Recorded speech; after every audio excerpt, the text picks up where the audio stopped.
তাকবীরে তাশরিক। তাকবীরে তাশরিক প্রত্যেক মুসলমানকেই পাঠ করতে হবে।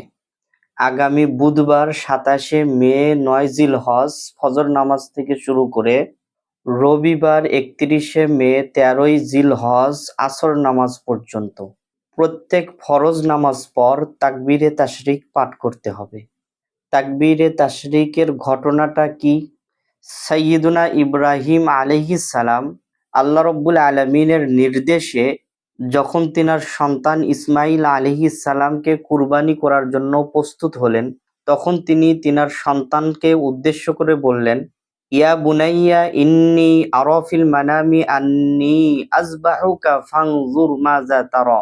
হে আমার প্রিয় পুত্র, হে আমার সন্তান, নিশ্চয়ই আমি স্বপ্নে দেখেছি আমি তোমাকে জবেহ করছি, আর এটি আল্লাহ রব্বুল আলামিনের নির্দেশ। এখন তোমার মত কি, তুমি বলো।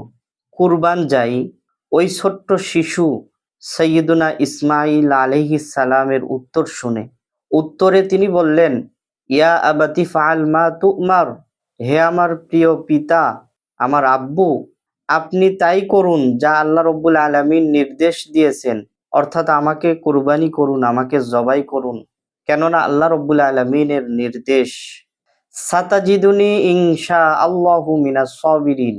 ইনশাআল্লাহ অচিরেই আপনি আমাকে ধৈর্যশীলদের অন্তর্ভুক্ত পাবেন।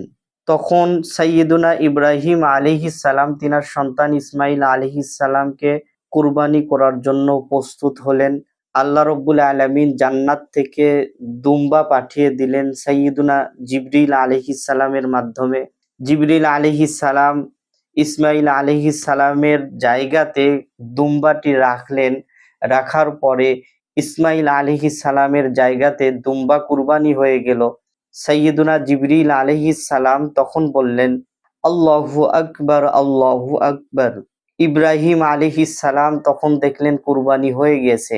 তখন তিনি বললেন, লা ইলাহা ইল্লাল্লাহু, আল্লাহু আকবার।